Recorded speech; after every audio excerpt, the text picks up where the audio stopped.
Makes a huge difference if you'll do me a favor by subscribing and liking the podcast wherever you listen. It goes a long way. Thanks, and I hope you enjoy. Is a globally recognized pioneer in sports science and human performance. He's a Hall of Fame coach, renowned author, and co-founder of the Johnson & Johnson Human Performance Institute with the late Jim Lair. He specializes in leadership coaching and has advised Fortune 50 companies. Throughout his scientific research, he has trained world-class athletes and spoken on stages worldwide. Today, he inspires others to find meaning beyond achievement through personal development, faith, relationships, and purpose. I hope you enjoy this conversation and it helps you reflect to have a positive impact on your life and those you love. Jack, welcome to the Wisdom of Life. Thank you, Chad. It's great to be with you. Yeah. We were just talking offline and you were sharing some of the things that I want to get into, but starting with the first is this addiction to achievement, right? Yeah. The book behind you, I can see the poster there. Mountains Within. Mountains Within. And if you could share, with my audience, starting like, where did this addiction for achievement come from? What was the impetus? What was the beginning for you? Well, as many of us, it goes all the way back to my childhood. As I've sort of peeled away the layers of the onion, my father was a hard charger. He was a very demanding man, and he definitely believed spare the rod, spoil the child. And when I was 6 years old, I talk about this in the book, after one particular really rough beating, instead of cowering and being afraid, I don't even know how this happened, Chad, but I said in my brain, I'll show you, I'll prove to you my value. And from then on, that's at age 6. Now, a lot of people say, well, so you did it in your adult life. No, Chad, I was an Eagle Scout at 13. Who does that? And I intentionally got my Eagle Award 1 week before I turned 14, just to prove to my dad that somebody could do it. I mean, so this isn't something that, well, yeah, it happened and he did it in his adult life. No, dude, as a preteen, I was driven, and I was a baseball player, and then my parents made me take tennis lessons, and I fell in love with tennis, and I taught myself to play. I never had a lesson after the introductory lessons, and then I walk on and play for the University of Illinois. So I walk on, taught myself to play, and then end up playing in the Big Ten. And then go figure that I found my career, and that's another topic we can talk about, but I went straight through. I went to Florida State for my PhD. I get a phone call. I finished the coursework. It was my advisor, and the tennis coaching job at Illinois opened up. So now, never had a junior tennis lesson, walked on and played on the team, and now I'm asked to come in and interview at age 25 to be the head coach in the Big Ten. And I was not prepared, but it was like doors, and when a door opened, I burst through it. And that was that's really how the achievement addiction really came into play. And then, as you well know, I mean, there's more to the story. Yeah. Yeah. What do you think, like when you look back, right? You look back almost 70 years ago or so, you look back at that 6-year-old self. Why do you think you had that reaction, that response to like, oh, I'm going to show you versus a different reaction? I wish I had a definitive answer for you, because, you see people that happens to them, like in the animal kingdom. If you beat a puppy, the puppy cowers and runs, and, but for whatever reason, I felt, and maybe there's been something instilled in me up before that my dad said, when you do something well, he sort of, took notice. But that day I can see it happening. I was bruised badly on my butt and my thighs. It was a beating. And I just said, I'm going to show you. I'm going to show you. And I don't know, Chad, other than I just felt that was how he was wired, that the value came from becoming someone. Yeah. Earning that love. Yeah. Trying to earn it. Yeah. Instead of grace, that you're given love no matter what. I felt like, okay, I've got to earn it. Yeah. I've got to go above this bar and keep going. 100%. 100%. I was one driven dude, as you well know. I mean. Yeah. Yeah. Like you say, you're speaking offline, you say, when a door opened, I didn't just open it, or I just didn't walk through it. I just kicked it down. I burst through every door that opened. I mean, and by the way, if the door closed for whatever reason, it was like, next, there'll be another door and I'm ready to go through that one. I mean, it was crazy as I look back on my career. Do you think people like Chuck Dillman or the athletic director at Illinois, people like that recognize that in you? Chuck Dillman certainly recognized something in me because Chuck, he knew I was a tennis player and we talked about tennis. He was my first kinesiology instructor. And it was at the end of that semester that I went down to check my grade with him and I got an A and he said, "Do you have a minute?" I said, "Yeah." And I'll never forget it. He stood up from behind his desk and walked out at the doorway. He's standing in the doorway and I'm in the hallway in Freer Hall at the University of Illinois. And he said 17 words to me. He said, "If you apply yourself, you could one day become a pioneering leader in the science of tennis performance." Nothing was being done. This is 1974. And I said, "I'm going to do that." And that meant I had to do really, really quality work, though. I couldn't be a sham. I couldn't try to shortcut. I had to do really, really quality work. I just tried to become the best I could possibly be. And my fellow grad students, we still laugh to this day. Chuck passed away 2 or 3 years ago, and we had a memorial like Zoom call, and we just reminisced. And one of the things we laughed about was that the camera that we used, a high-speed camera for high-speed cinematography, we would go into dark closets and we would time ourselves in how fast we could remove the canister of film and rethread the film with no light whatsoever, because it's a 16 millimeter film. You couldn't expose the film to light. And it's all scientific. You're working with world-class athletes. So you've got to learn to do this completely in the dark by feel, and it's threading a 16 millimeter camera. You got a top reel and a bottom reel, and it's threading it through the sprockets and getting it connected and then shutting it so it's in complete darkness. And we would time ourselves on how fast can you do it. I mean, this is how Chuck taught us, though, Yes. that we had to be the absolute best, because if you're going to be working with the Olympics, you don't have a second shot at a gold medal race. Right.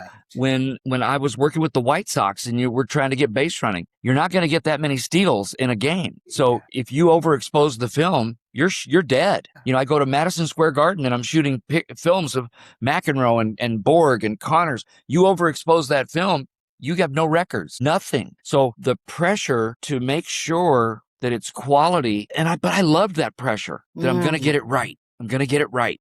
And I think that probably came from Dad, that just, I've got to get this right. But Chuck Dillman was the mentor that really saw something in me and said 17 words that motivate me my whole life. How do you think he saw that? Or like, what was he looking to extract or to help you mind? I think Chuck saw, and I talk about this, he saw a childlike curiosity in me. He saw a curiosity in me to understand human movement and kinesiology and biomechanics and engineering of the human body. I think that's what he saw. He saw me. He saw a young man who loved a sport, tennis, but he saw this childlike curiosity, and he felt that could be tapped into doing something for the game. And you feel like that's something you had from the beginning and or cultivated? Like I had a child. See, my sister's 10 years older than I. I was really alone. All of my family lived on farms. So we'd go to the farms all the time, and I would hunt. I'd go in the woods by myself. I had my own gun when I was 9. I would hunt. I'd pretend. I'd go, a lot of people might feel sorry for me right now, but don't feel sorry for me, because it really manifested a curiosity. But yeah, I had a great imagination. I could imagine anything, man. And I had fun. I was by myself, but I had fun. Yeah. Yeah. You weren't. It sounds like you might have been alone, but you weren't lonely. Yeah, which is odd, because later in life, I did become lonely, because I think I enjoyed being alone when I was a child. Like, I enjoyed being in the woods. I enjoyed tennis as an individual sport. I enjoyed that. But later in life, as an adult, I didn't like being alone. And that was what led to I call it in the book, serial dating. I mean, and it wasn't, and I've gone through a ton of counseling on this, because it was more about loneliness than it was anything else, that I just needed to be with someone, and it wasn't even sexual in any way, really. At the end of the day, it was just not being alone, because here I go, this is the danger in what I was doing. You get all this adoration. You give a speech and you get a standing ovation and a round of applause. Then you go to a hotel room and it has 4 walls. I don't care if you're in Tijuana. I don't care where you are. You can be in Paris. It's still a hotel room with 4 walls. And if that's how you view your life, that's not enjoyable. So that's why when I went I went to 52 countries, I would make it a purpose to make sure I went sightseeing. I went to see temples. I went to museums, because I just did not want to be in the hotel room. So the loneliness did get manifested. as a young adult, but I was, and I didn't deal with it in a great way sometimes. And I own that in the book. Yeah. Yeah. Huh. Yeah. And you talk about just now, like traveling the world, 52 countries. Yeah. 7 million miles flying. Yeah. It's kind of crazy. Yeah. A lot of airports, a lot of hotels, right? A lot of airplane miles. What are some of the lessons that you want people to appreciate, understand from the world travel you've done, right? Because you grew up on a farm in Illinois, and all of a sudden you're like traveling the world, and you're not to mention meeting these amazing figures that we'll talk about. Like, yeah. Well, in the book, I call myself a sophisticated redneck. I mean, because literally, I grew up in the Mississippi River bottomland of Southern Illinois, right at the confluence of the Illinois and Mississippi rivers. That's where all my family, cousins, and grandparents had their farms. On paper, I should have been a farmer, and God had a different plan for me. As it was, I became the founding chairman of the Sports Science Committee for the U.S. Tennis Association. And then, I was one of the first, along with Vic Braden, to be really studying high-speed film of tennis players. And then with all that scientific evidence and trying to do the quality work that I mentioned earlier, I'm getting to go to all these countries and working with federations and doing work on behalf of the International Tennis Federation. Doug McCurdy was the head of development for the ITF, and Doug and I got reconnected about 3 or 4 weeks ago. I mean, it was just, we reminisced a lot. And, so the science of studying tennis took me all over the world. And then that also helped me as a professional speaker, because now you have to speak I always spoke in English, but you have to really be clear and enunciate because you're being translated. And so you learn to really be a good professional speaker when you're speaking to all these different countries and different cultures. And what did that draw out of you, and what did that require to be a good professional speaker in countries where English was not the primary language? Well, what I always had to do, and anybody that ever worked with me would tell you, ad nauseum, I would practice and rehearse, just like my tennis game. As I said, I taught myself to play, and I would practice speaking. I would practice presenting. I would think of what if this example in the United States doesn't work in Latin America? What if this example doesn't work in Paris? So like, for example, I'll give you a good word picture. Often, I became a certified nutritionist, and one of the things that I would talk about very often was caffeine affecting sleep later in the day. Well, you go down to Latin America, try telling someone not to go for a coffee. It's quite funny. Because, and it's, but you have to realize it's not really about the caffeine in the coffee. It's a social event going for a coffee. But see, if the American shows up talking about you can't have coffee after like 2:00, they're going, who are you? Yeah, exactly. Because going for a coffee is a cultural event. See, going for a coffee is a family social thing to do. Yes. See what I'm getting at? So you might scientifically be correct, but you're culturally going against everything they live for. And I think that's just one area. I mean, you go into one country and you talk about the word purpose, and they don't understand the word purpose. To them, that word is pleasure. Well, in the pure English, pleasure isn't really associated with purpose. But you've got to understand those idiosyncrasies in dialect and in linguistics to really communicate clearly. So I studied ridiculous amounts to try to understand different cultures. Studied ahead of time? Oh yeah. I tried to understand. What helped me in Latin America was that when I was 17, I was a foreign exchange student in Guatemala. So, I was able to understand I knew what going for a coffee was. And it hit me before I went to anywhere in Latin America to talk about any of the nutrition program that I was teaching, to not say, don't go for a coffee. I would say you should go for a coffee, but do you have to have coffee? Do you have to have caffeine? And they might need to. Okay, well then maybe you cut it in half, or you let them dialogue so that they help them with the solution. Do you see? Yes. They take ownership. They take ownership instead of the American just telling them what to do. Yeah. That doesn't work. Like, we've gotten enough of that over the decades. Yeah, exactly. Enough, please. Yeah.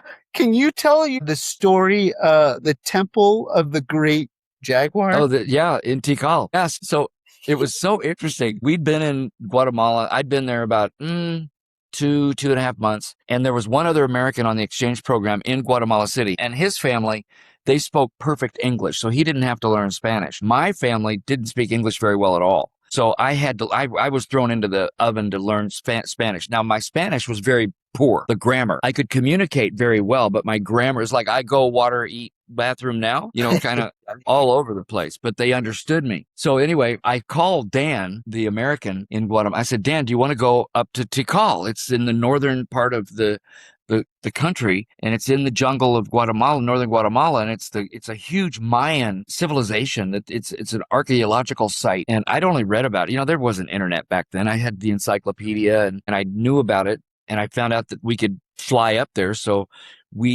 our families took us to the Guatemala City airport. We flew on a grass and dirt runway. We landed in Tikal. And this is way before Miraflores is there. Flores is there now. It's a huge area. This is 1969. And the University of Pennsylvania was doing all the archaeological work. So Dan and I fly up on Friday morning. And Friday afternoon, we walk through the temple, and it's just amazing. And I've got pictures of that in the book. I still got the slides. And you saw them when you read it. Yeah.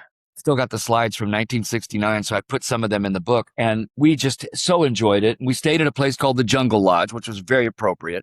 Thatch roof, everything. And it's still there. The Jungle Lodge is still there. Whoa. And the next day, Saturday, in the morning, we go walk through the temple again, and we go back for lunch. And I said to Dan, why don't let's go back through the temple and go to a different part of the excavation, and back in here where it's a little bit raw, if you will. It's not nearly as cleared. And Dan thought that'd be good. So we walk out, and we're right by the Temple of the Great Jaguar, and in the plaza, the central plaza of Tikal, and we see the pathway. And I said, that's the trail that I've got here on the map. Let's go out here now. So now we're in this trail, and we're walking through the jungle now. And this is the rainforest. And it's not nearly as cleared.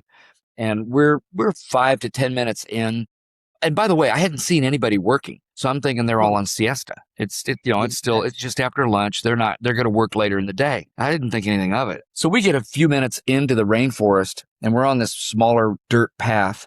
It's like a dirt road. And all of a sudden, the birds and the monkeys in the canopy above us just started going nuts. And I knew something was up, but I also realized it could be us, because they could be screaming because we're not of the forest, and they could be screaming because of us. So I really wasn't too alarmed by them going crazy until, as you know, when you read the book, walk a little bit further, and all of a sudden we hear this deep, to the point of a roar, about 20 to 25 yards in front of us. And I said to Dan, don't move. I don't know what that is, but that's not good. And that's what I said to him. I just whispered.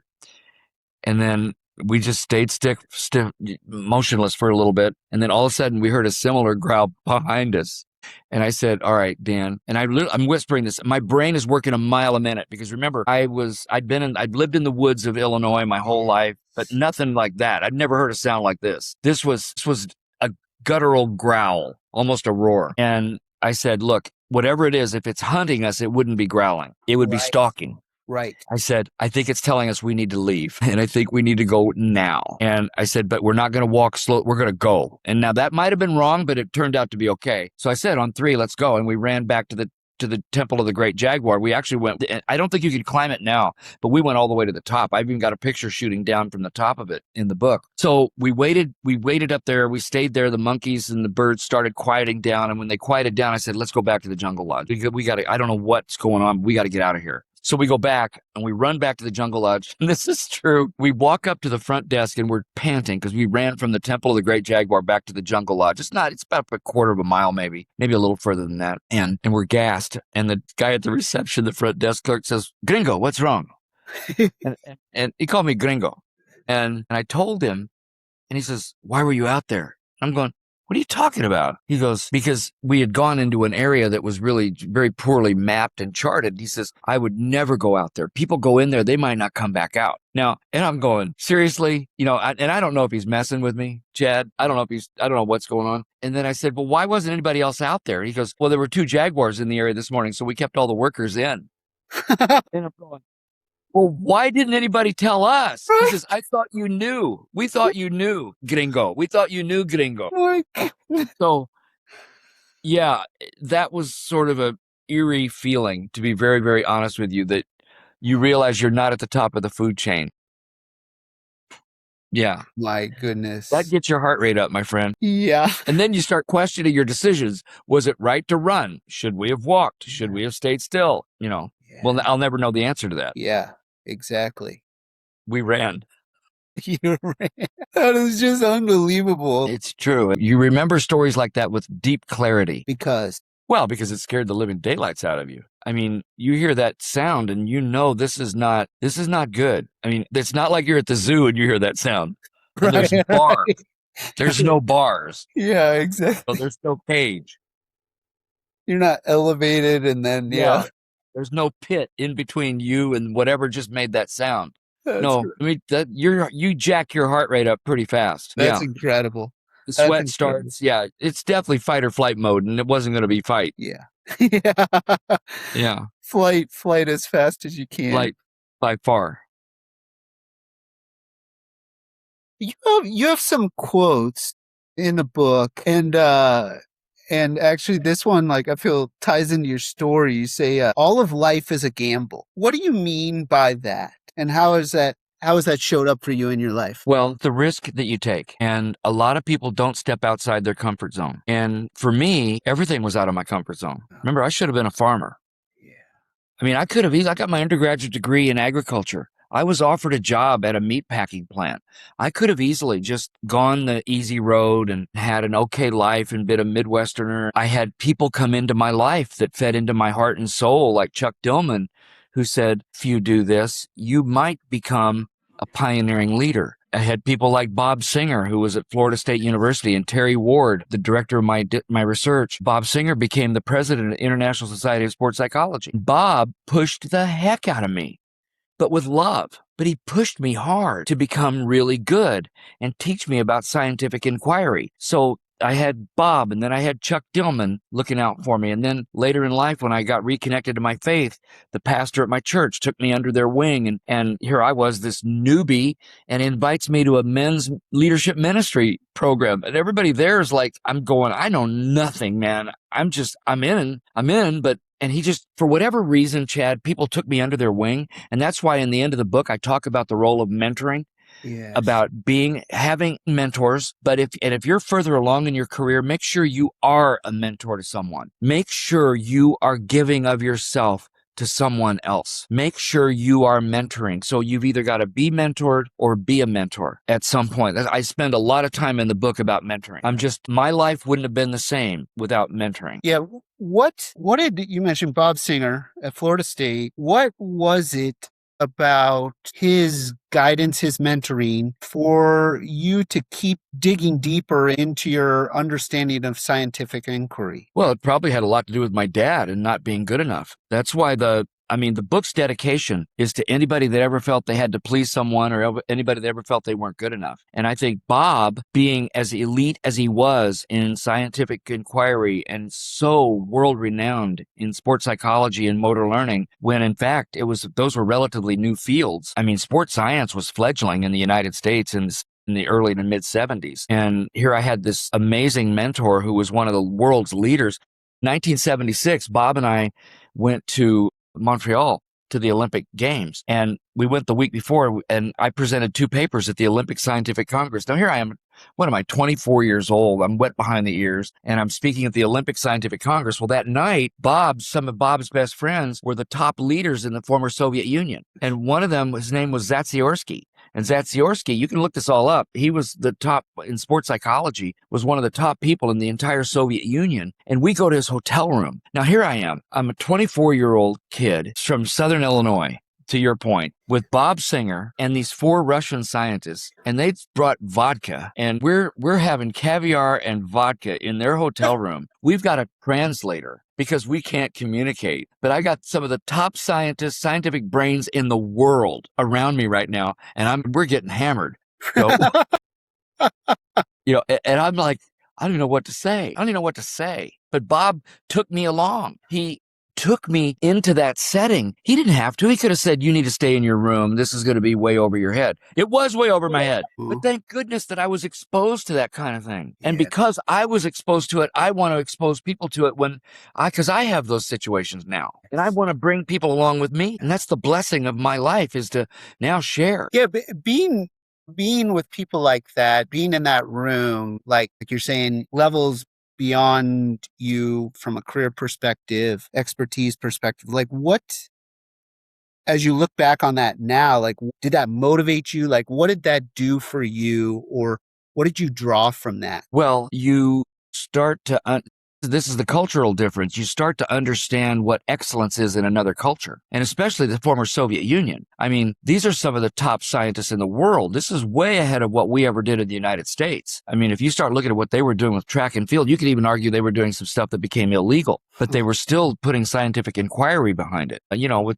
doping and things. I mean, I don't know at that point. I mean, this is 76 Olympics, 76. And you just don't know, but you could just see what excellence is in another culture. So yeah, you're exposed to excellence in America, in the United States, but now you've got the top scientists in the world, because you could argue that the Soviet Union had the elite of the elite in sports science. And here I am with them. And just, yeah, they had fun, but you could hear just the way the conversation was going on, what they were studying, and the human mind, and the frontiers that they were dealing with. Why were they so far ahead of the US at that time? They just started. I mean, sport and competition in sport mattered more with in the Cold War, because sport is a microcosm of society. So to win gold medals in the Olympics was the creme de la creme in the 60s and 70s. I mean, it was all about winning gold medals for supremacy, and sport was the way to do it. The country, I mean, Bulgaria was doing weightlifting. I mean, again,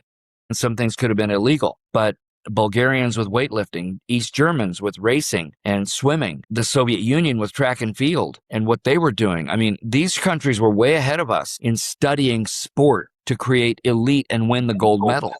Yeah. No stone unturned. None. In fact, they were doing predictions. They were testing children to see if they're predisposed to being a sprinter, to be predisposed to being a jumper, to be predisposed to being a hurdler or throwing a discus, a body type. I mean, they were doing all this research on predisposition in sport excellence way before we ever thought about it. Yes. Yeah, I don't know if it's accurate, but I believe I read that, or I know I read that Steffi Graf was like tested when she was like 9 or 10 years old for track and field capabilities, like the hurdles, and that initially that was like the plan for her to go down that pathway to be an Olympic track and field athlete. Well, I don't know about that. I mean, but I'm not surprised, but I know she was part of the Deutsche Tennisbund, the German tennis school. And I know that they were doing a lot of testing. And, as they were just a couple of years ahead of us doing that. Because as I say,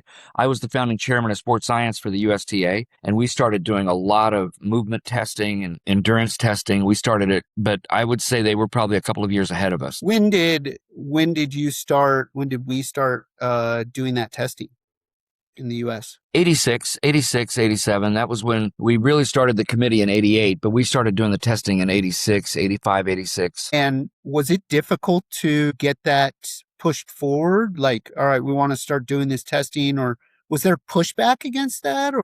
No, there wasn't pushback.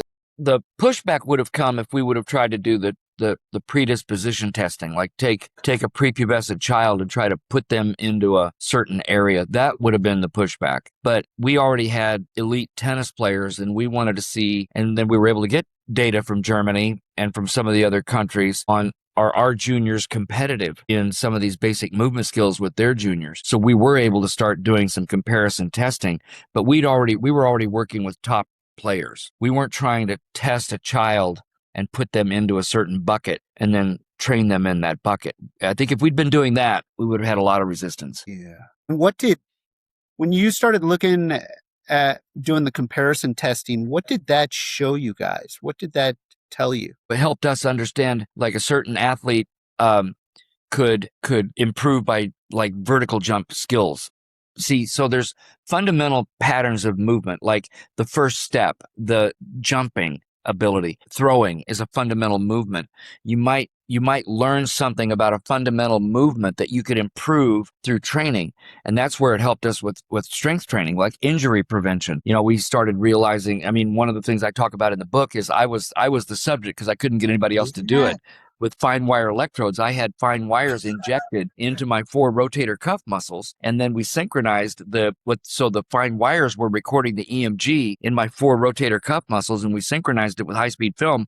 And I threw a baseball, a football, and I served a tennis ball, and we were able to see where the decelerators were kicking in, and then we were able to do that more. And then that helped us understand training, strength training. How do we train the accelerators and the decelerators so we could help with injury prevention? I love it. Like, you're like, well, nobody else would do it.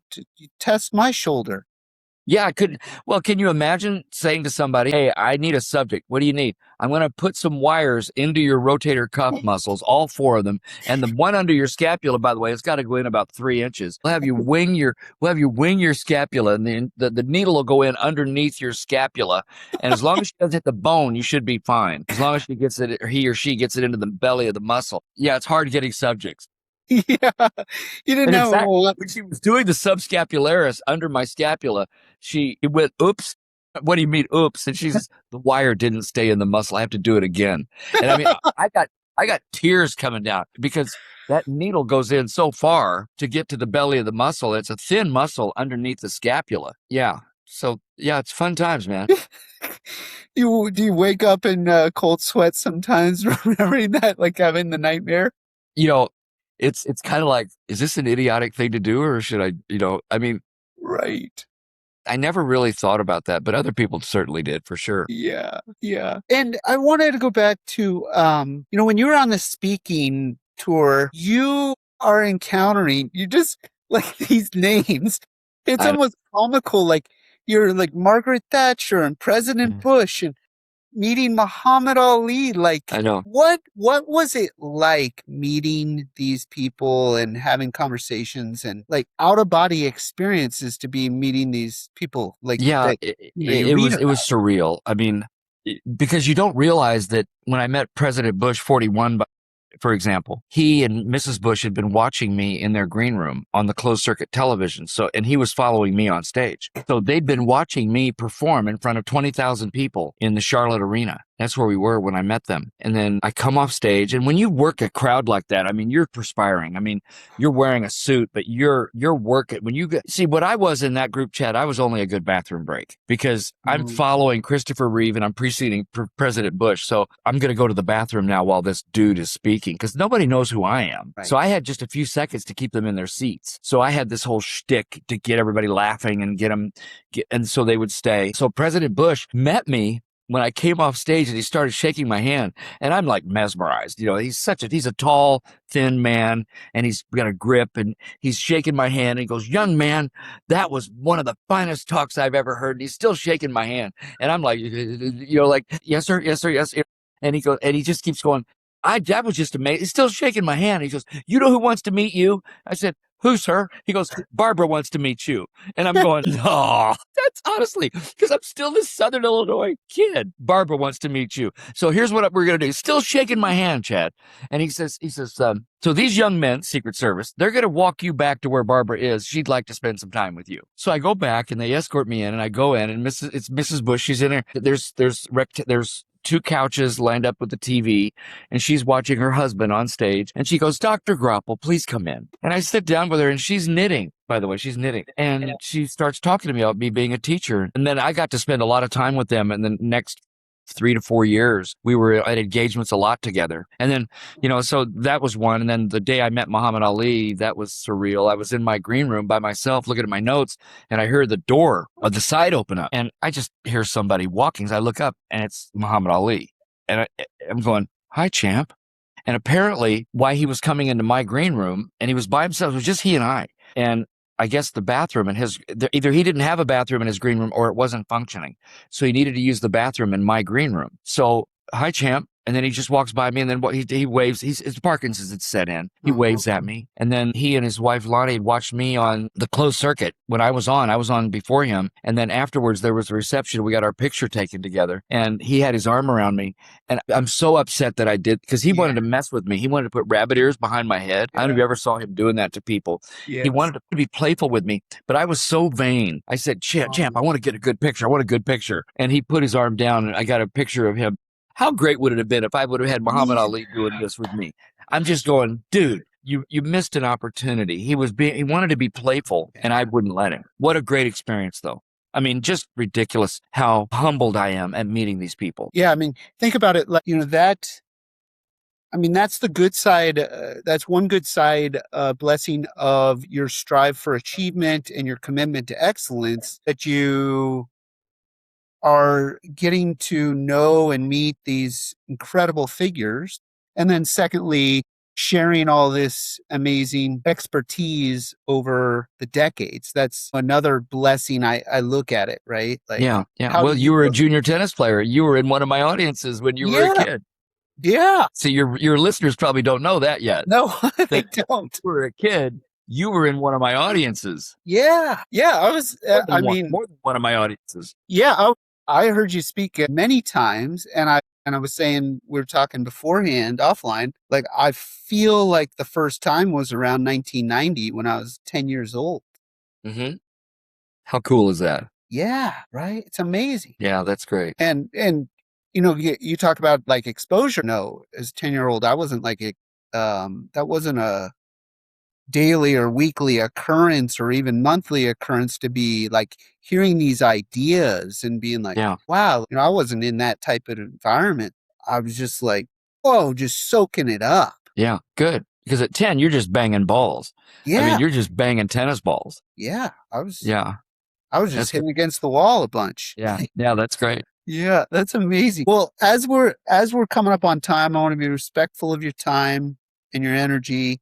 Where can my audience like find your book, find out more about you and your work, and closing thoughts, Jack? Well, you can find my book anywhere books are sold. Amazon is a great place.